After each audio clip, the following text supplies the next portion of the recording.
Political, meron din daw economic motives ang mga nasa likod nito. Matapos na matanggap ang joint affidavit ng 18 ex-Marines, dineputize ng ombudsman ng NBI para suriin ito.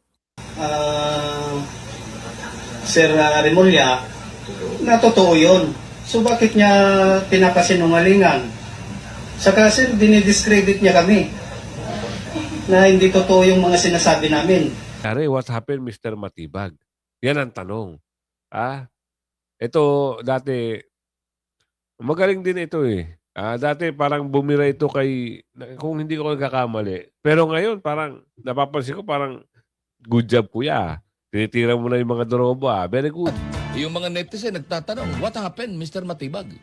Bakit sa halip na yung mga may kaso at nagnakaw na binabanggit ng mga tao ang inyong iniimbestigahan, ay bakit itong mga nagtuturo ang mukhang masama pa ang kalalagayan ngayon? Tama.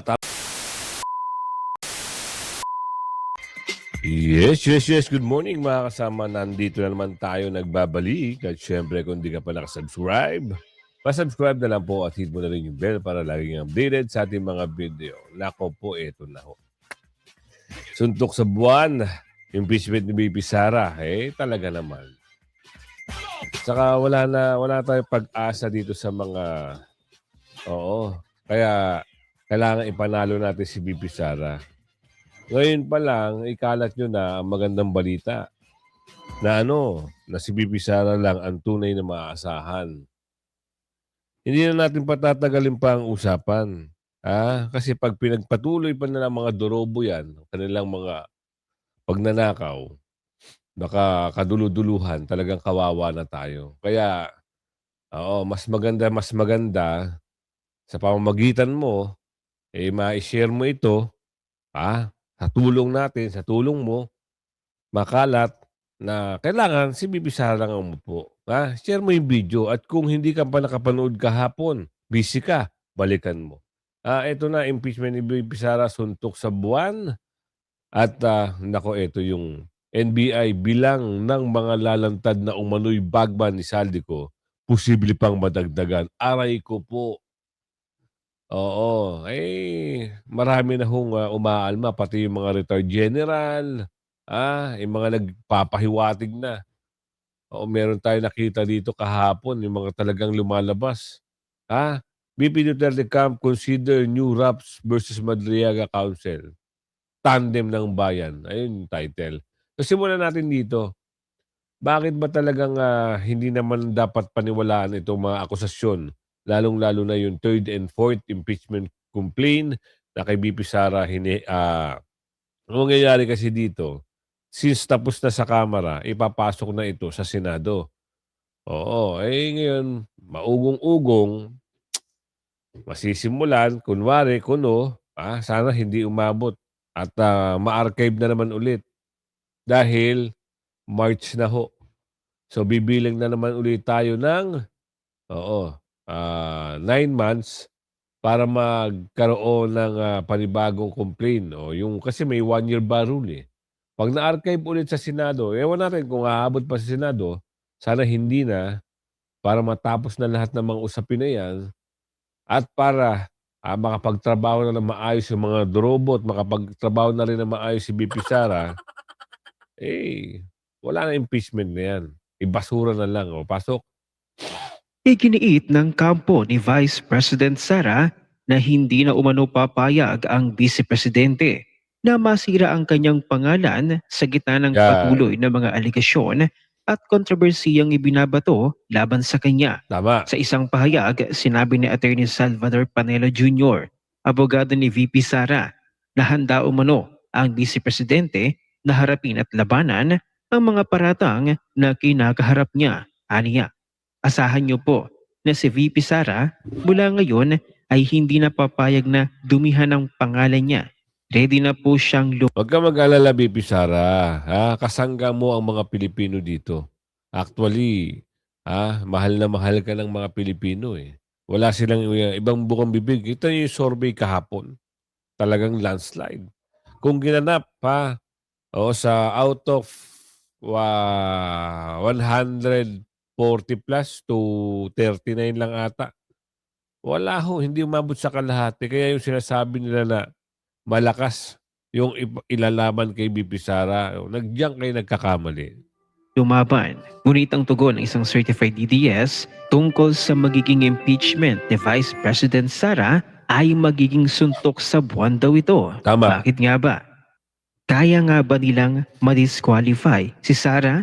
Gaano ba kadali to get rid of Sara? Kaya nga ba talaga nila to stop her from running? With the timeline and the numbers, malabo. Pag na-impeach ba ng Congress si Sara, di na siya makakatakbo sa 2028? Makakatakbo. Congress impeachment is not a conviction. It's Yun. just an accusation. The accusation will have to be tried in the court of Senate. If Senate will impeach her, di na ba siya makakatakbo for 2028? Makakatakbo pa rin. Oh. The Senate will have to do a separate vote to perpetually disqualify her. Aside from impeaching her, 16 out of 24 senators will need to vote to impeach her. It's a numbers game. Mm. Ganyan ba ka-overwhelming ang anti-Duterte sa Senate? In my own opinion, no. They won't be able to get 16 senators to sign on. Can the Senate send her to jail? No. The Senate can only impeach her or disqualify her. Iba ang process to criminally try her. Mm. Kunyari na lang, sige, mabili o matakot lahat sa Senate, which is near impossible because senators are much more respectable than Congress Tama. and much more experienced in the art of politics. Tsaka matatakot din yung ibang mga senador na talagang gawin yung impeachment. Bakit kamo? Kasi pag yan nasimulan at talagang umusad, pwedeng gawin at gawin. Dahil ang mangyayari diyan, pagtutulungan. Kaya nga sinabi, numbers gaming eh. So pag napag-initan ka diyan, halimbawa, tumakbo si Soto ng pagkapangulo, hindi nagustuhan ng ibang kasama. Yung mga senador, impeach na naman, ganun ba yun? Hindi pwede. Kaya itong laro ng impeachment na ito, isang pamumulitika pero hindi ito uusad. Nangyari ito noon. Kasi meron mga talagang sobrang mga pagkakamali ang hindi nagawa ng mga panunungkulan ng nakaupo noon. Nakilala niyo ba kung sino na-impeach? Pero, tignan niyo naman yung ginagawa ni Bibi Sara. Napakaganda. Example na lang natin ang Davao. Napakalinis ng Davao. Napakasigla, napakaganda, safe na lungsod. Ganun din naman ginawa ni BP. Wala naman siyang ginawang katarantaduhan. Yung nagbibintang lang dyan, kilala nyo naman sila. Sila yung mga magnanakaw sa kaban ng bayan. Para saan? Para nakawin, hindi makupo si BP Sara at magtuloy-tuloy ang pagnanakaw nila. Ubus ka mo ang kaban ng bayan. Ganun sila. Ganun ang tirada nila. Pero, sorry, wise na ho ang tao. Kaya sabi ko sa inyo, sa 2028, doon kayo magtatagpo. An option for Sara is she resigns before the Senate passes down a decision. If she resigns last minute, she will be able to run because 2028 is near. The option of her mga insecure ingkiterang kalaban Yan. is to sue her before the Sandigan Bayan. But even that is suntok sa buwan, she can still run in 2028 because you can only be disqualified with a final judgment, not with a court case, which takes forever because pwede pa niyang iakyat sa Supreme Court. Again, malapit na ang 2028 and we all know cases drag on. Yan. Okay, kunyari again. Let's say she does get convicted before 2028. Kunyari lang minadali nila. Kunyari nasunod sila at nabili lahat and she is perpetually disqualified by Sandigan Bayan. All we need to do as a Filipino people is to overwhelmingly vote a Duterte ally into Tama. presidency who will give her a presidential pardon. Mapa Robin Padilla, Mapa Baste Duterte, Mapa Bongo.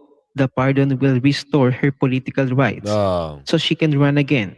Tapos next time, she can run as president. Alright. Case in Yari point. sila. Joseph Estrada presidential pardon by Gloria Arroyo, which allowed him to run for office again despite a conviction. Hmm. One of Sarah's greatest advantage is her age. She's young. If and when they do try her sa court and convict her, kasi manipulahin nila. With God's grace, she can Pero, kahit na hindi tayo papayag na gawin nila yung impeachment para hindi makatakbo, hindi tayo papayag niyan. Kahit na i-pardon, hindi pwede. Kailangan sa 2028, si BP Sara ang maupo. Oo. Sobrang galingan na ng mga kalaban. Pero sabi ko sa'yo, takot na sila. Meron akong isang congressman dati ng party list. Mukhang kasama ni BP Sara sa picture. Isang sinyalis na yon. Marami na magbabaligtaran. Yari kayo. Last minute, maniwala kayo sa akin. Last minute yan. Halos lahat yan, lilipat yan. Kasi wala na eh. Yung ratings ni Bangag, wala na. Dumapa na. Pag in-endorse ni Bangag, sinong maniniwala pa? Sinong gustong bumoto? Wala na. Kasi, pag in-endorse ka ni Bangag, ibig sabihin, ang tingin sa'yo, Bangag ka na rin. Ganun lang yun. Simplihan natin.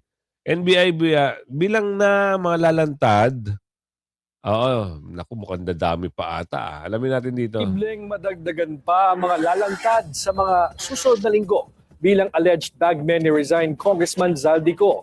Ayon sa intelligence reports na nakalap ng National Bureau of Investigation o NBI, tinatayang nasa 100 individual ang kinausap umano ng kampo ni na Attorney Levy Baligod para sumama sa nagpakilalang 18 ex-Marines. Ang detalye sa Agenda Weekend Report ni Andrea Salvo.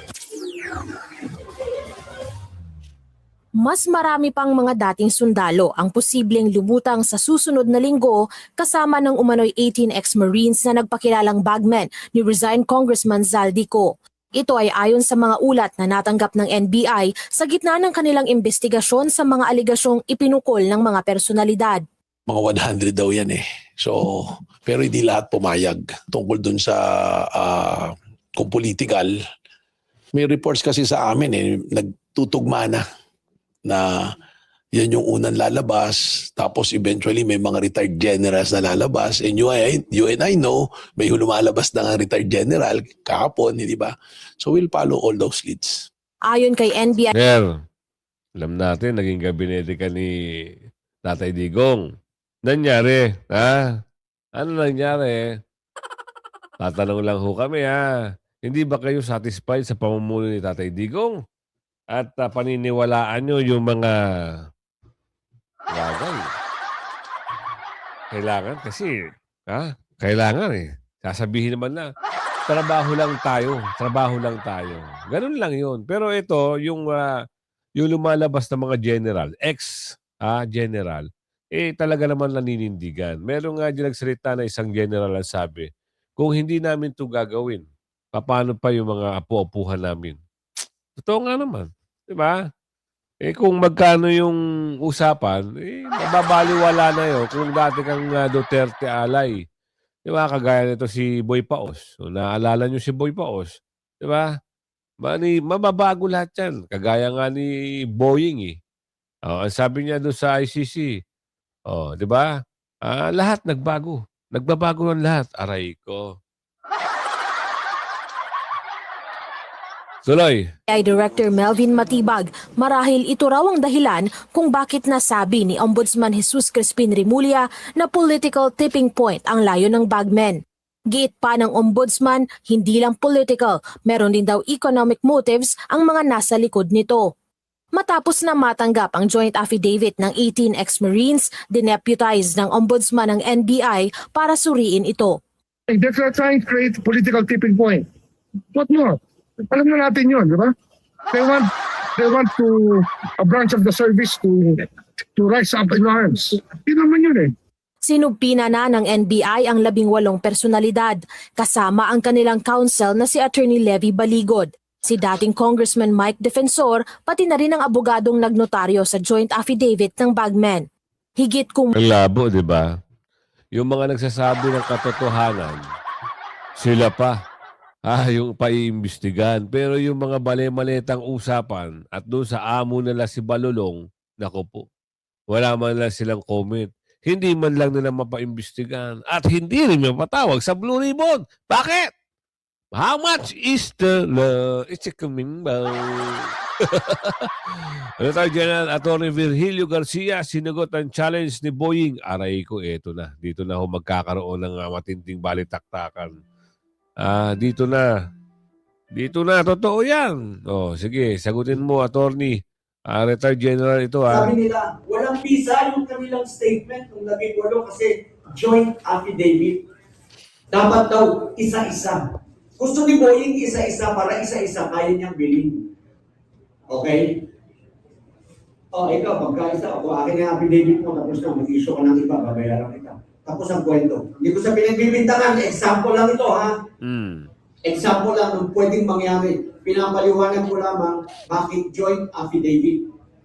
Pag joint affidavit, binayaran ko isa doon, kasama pa rin siya kahit siya magpabayad kasi joint affidavit. Andun pa rin ang pirma niya. Pasinungalingan niya, sagutin niya sa 17. Diba? So mahirap, kaya ginawang joint affidavit para hindi mabili. 1 milyon, 2 milyon, 10 milyon. Ang dami nun. 1 trillion yung pera nila eh. Dapat po si Ombudsman, tawagin niya lahat ng pinangalanan at protektahan niya. Itong 18, hindi yung 18 ang isigin niya, hindi yung 18 ang sasabihin niya. Wala kayong kwenta mga sundalo dahil kayo discredited, kayo... si Senator Lacson sinabi merong isa hindi naman mga dishonorable discharge yan. Yung isa reservist. Ano ngayon? That is not the issue. The issue, ladies and gentlemen, pagka ganyan, magkaisa-isa tayo, usigin natin ang usigin hanggang sa, ewan po, wala na natin diyan sa kanilang mga anak. I mean, can you face your child in the morning during breakfast? Kung ganyan ang paninindigan mo sa bayan, ang tagidinig mo. Si Sandy kaya nagbago yun, ilusig yung anak eh. Hindi na kaya yung pag-uusig ng anak niya. Sa tatay, hindi ko alam, ikaw pala ganyan, tagal na kitang iniidolo. I don't know what this means. Ngayon, ang nagsasabi ng totoo, ngayon ang nagsasabi ng nalalaman niya para sa pananagutan, para sa hustisya, yun ang inuusig ng batas. Yun ang pinapagalitan ng kanyang organisasyon. Alam niyo na, hindi ko na papangalanan. Pagka ikaw ay tumayo, arestado ka, hindi ka pwedeng magsalita. Pagka ikaw ay naglahad ng katotohanan, hahabulin ka, sisiraan ka sa media, i-discredit ka. Alam po ninyo, ang issue po dito sa ating mga usapin ngayon yung pananagutan. May mga tao pong pinangalanan. Bakit hindi yun ang hinahabol? Ngayon po ang ating saligang batas ay masyado nang nagagahasa, masyado nang nayuyurakat, masyado nang nasasalbahin. Hindi na po natin ginagalang, hindi na po ginagalang ng mga nakaposisyon sa gobyerno. Nakapagtataka po, meron nga pong nagtatanong, hindi ako sila nagtatanong, I quote, meron ba tayong gobyerno o mafia yung nagpapatakbo ng ating gobyerno? Kasi sila nagtatakipan, sila. Miyembro po ako ng AGCO. Pero kami po sa AGCO, nakapagsalita lang po ng konti.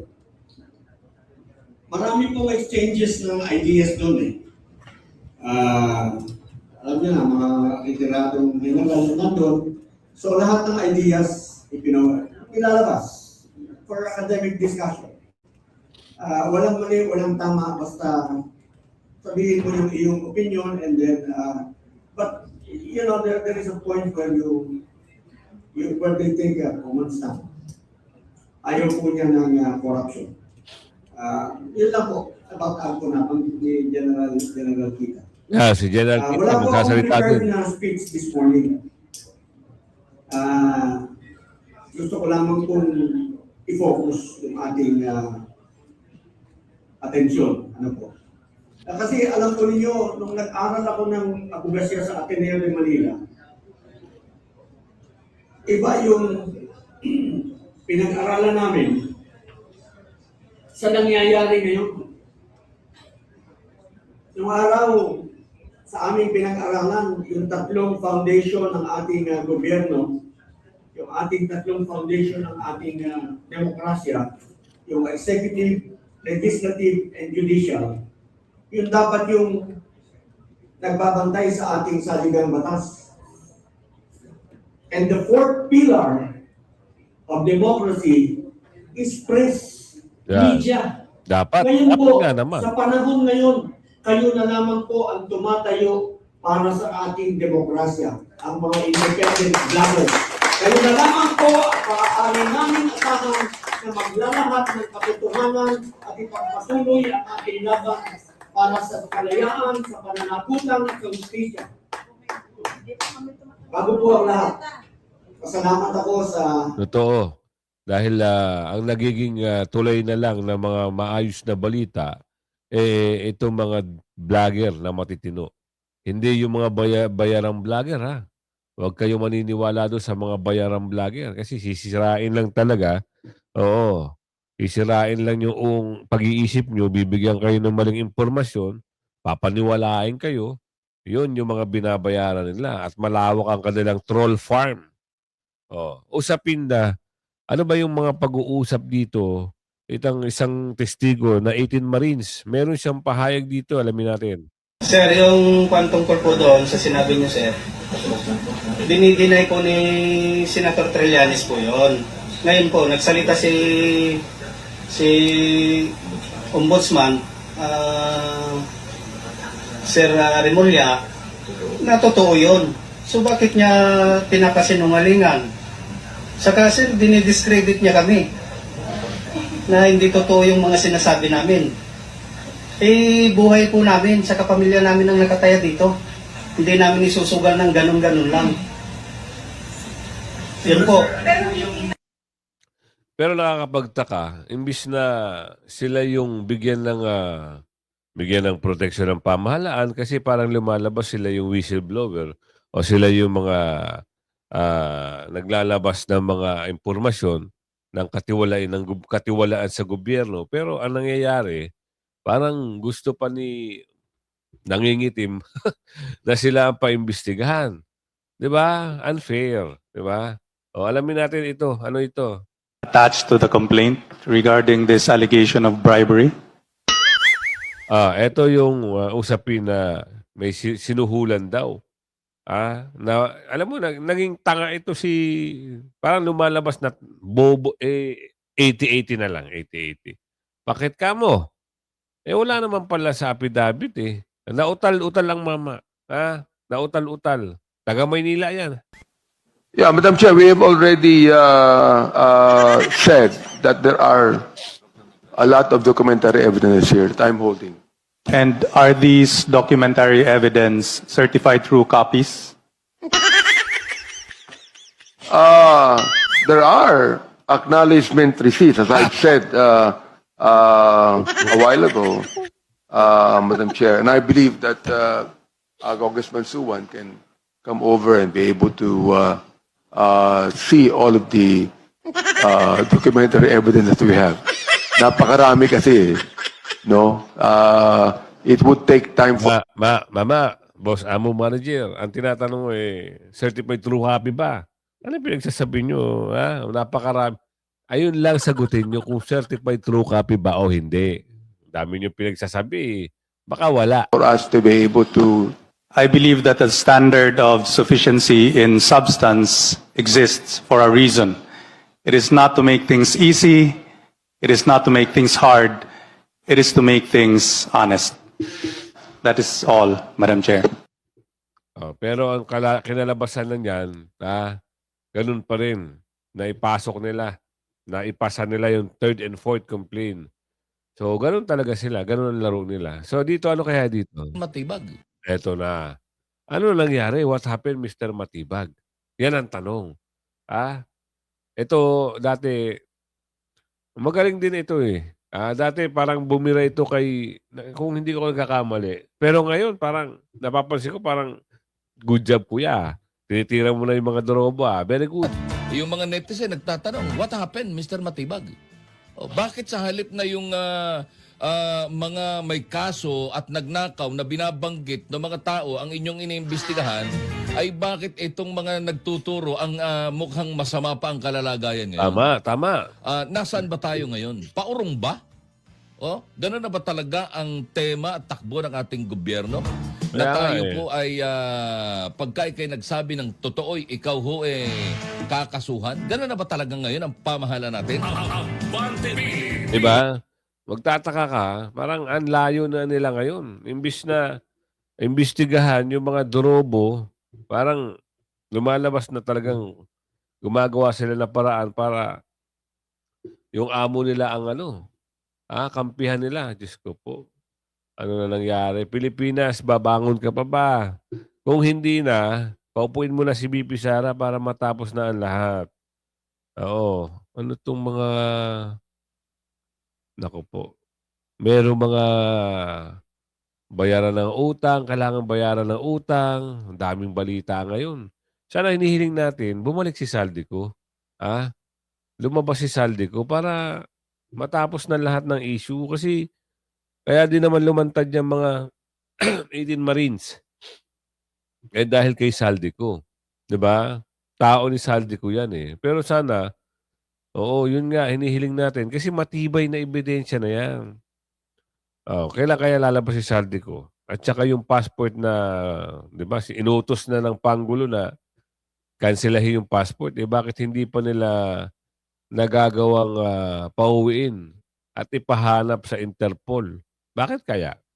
Ano kaya ang behind sa usapan na yan? Di pinagbigyan ng hiling. Hiling ni Saldico na bawiin ang deklarasyon na siya ay alamin natin to Hindi na pinagbigyan ng Sandigang Bayan na si Saldico na ang hiling nila na eto.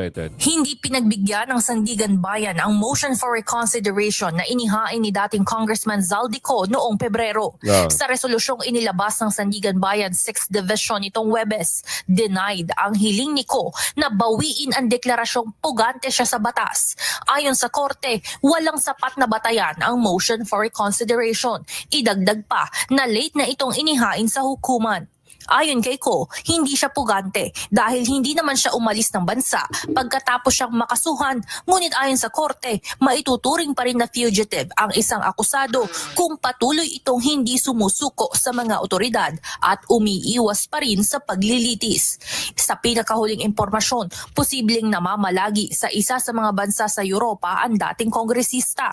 Batay ito sa iba pang petisyong inihain ni Ko sa Supreme Court na may address na Stockholm, Sweden noong Enero. Unang kinumpirma ng tagapagsalita ng House of Representatives noong September 4, 2025 na nasa Estados Unidos na si Ko para sa umano'y medical treatment. Ngunit hanggang ngayon ay hindi pa rin ito umuwi sa Pilipinas habang patuloy naman ang koordinasyon ng mga otoridad upang matunton ang lokasyon nito upang masilbihan na ng warrant of arrest. Sa kasalukuyan, sumasa ilalim na sa trial proper ang 9 na kapwa-akusado ni Ko na mga opisyal ng Department of Public Works and Highways Mimaropa para sa kasong malversation. Ito kung hindi siya lisipot at hindi niya bibigyan ng anong tawag dito, tutuldukan itong usapin na ito, magiging pugante nga siya. Ang hirap nun habang buhay Pero, oo, isa lang ang magiging parang paraan mo para ma-dismiss mo lahat yung mga kinaso sa'yo. Pagharap mo, pumunta ka doon sa kampo ni BP Sara at panindigan mo yung mga sinabi ng 18 Marine at yung sinabi mo na yung dati mong amo ay yun ang nag-utos sa'yo ng insertion. Yun lang. Tapos. Tapos talaga ang kaso mo. Diba? Lahat yan mababasura. Kasi makukulong na yung mga dumorobo sa kaban ng bayan. Ang dami nila, no? Ang sarap magnakaw, no? Grabe sila, no? Pera ng taong bayan, tawag doon, inuubos. Inuubos talaga, sobra sila.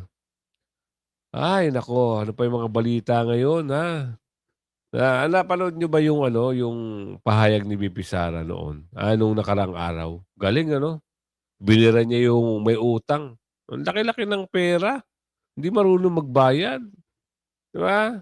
Ganun talaga pag timawa ka sa pera. Tapos abogada pa. Abogada, tapos nagtago pa ng asawang may kaso. O, di ba? Yaan nyo. Meron namang balik yan pagdating ng 2028. Talagang hindi makakalusot kay BP Sara yan. Lahat ng ginawa nila kay BP Sara, mananagot talaga sila. Oo. Yari sila doon. Iyak tawa talaga sila sa 2028. Pero hindi si BP Sara ang maniningil, yung Vice. Alamin natin yan sa susunod na vlog natin kung sino talaga yung papangalanan ni BP Sara na magiging Vice President niya. Kasi alam na natin kung sino mananalo sa galit ng taong bayan. Hindi na boboto na magnanakaw yan. Ang boboto niyan yung magaling at maaasahan at yung merong tawag na merong ano sa bansa. Merong malasakit. Nakita lang naman natin yan sa mga Duterte. Sa lahat na naging presidente ng bansa, ang Duterte lang ang nagbigay sigla. Ang Duterte lang talaga ang may tunay na malasakit. Wala nang iba. Ikaw, tatanungin kita, saan mo naramdaman yung tunay malasakit ng isang presidente? At huwag mo kalimutan mag-like, share, subscribe. At sana umabot ang video natin. Sabihin mo, meron tayong Amerika, Canada, Europe, ang dami na. Asia, yung mga OFW natin, ingat kayo dyan. Hanggang sa muli, bye-bye!